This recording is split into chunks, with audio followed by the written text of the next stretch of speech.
అంటే నువ్వు ఇస్లాంకి అపవిత్రం జరిగితే మాట్లాడితే సెక్యులరిజం,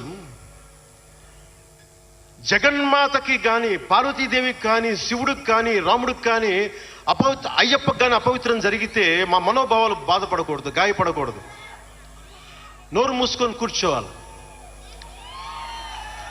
ఆ జనరేషన్ పోయిందిరా బాబు, ఆ జనరేషన్ పోయింది. ఒక తప్పుని తప్పుగానే చెప్తాం. ఒక హిందువు ఒక ముస్లిం పట్ల తప్పు చేస్తే తప్పనే చెప్తాం.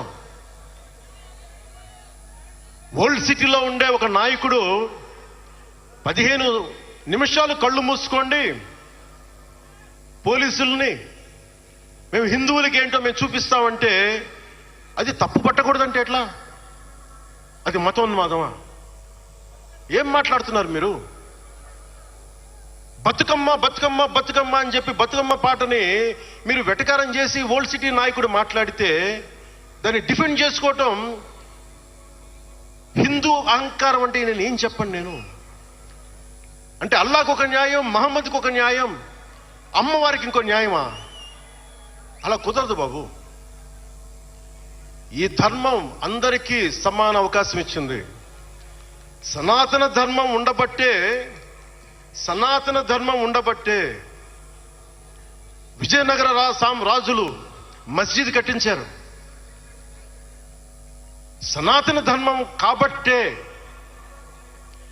బంగ్లాదేశ్ని హిందువుల రక్తంతో తడిపి బంగ్లాదేశ్కి విముక్తి కలిగించాం. ఈ చరిత్ర తెలుసుకుంటే కదా. దేశ విభజన జరిగింది. మీరు ఎంతమందికి తెలుసు దేశ విభజన కష్టాలు? మీరు సినిమాలు అరుస్తారు, అక్కడ తాగిపోయారు మీరు. నేను అక్కడ తాగలా. నేను అమితాబ్కి ఫ్యాన్ని,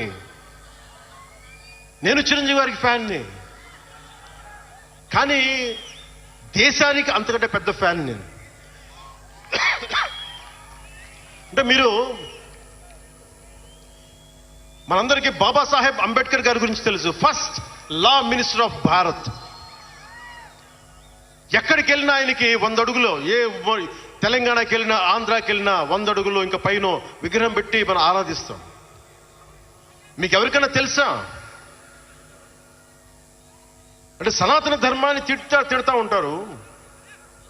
మీకు ఎవరికైనా తెలుసా? పాకిస్తాన్ ఫస్ట్ లా మినిస్టర్ దళిత కమ్యూనిటీకి చెందిన జోగేంద్రనాథ్ మండల్. ఆయన పేరు ఎప్పుడైనా విన్నారా? ఎంతమంది వినుంటారు? ఆయన ఏ పరిస్థితిలో చచ్చిపోయారో తెలుసా? ఆయన నేను భారతదేశాన్ని నమ్మను, పాకిస్తాన్ని నమ్ముతాను అంటే అంబేద్కర్ గారితో సహా చాలా మంది వద్దని చెప్పినా కానీ ఆయన పాకిస్తాన్కి వెళ్ళిపోయి దాన్ని బంగ్లాదేశ్లో చాలా హిందూ జిల్లాలు కలిపేసి, ఆయన దళిత కులాల నుంచి వచ్చిన వ్యక్తి, అందరూ ఆయన మాటలు నమ్మి ఆయన సమాజం హిందువులందరూ ఉండిపోతే దేశ విభజన తర్వాత జరిగిన గొడవల్లో దాదాపు ఆయన కుటుంబంలో బంధువులందరినీ ఊచకోతకొచ్చి చంపేశారు. పాకిస్తాన్ లా మినిస్టర్గా వెళ్ళిన వ్యక్తి భారతదేశానికి తిరిగి కాంగ్రెసుకుడుగా వచ్చి చనిపోయారు ఆయన.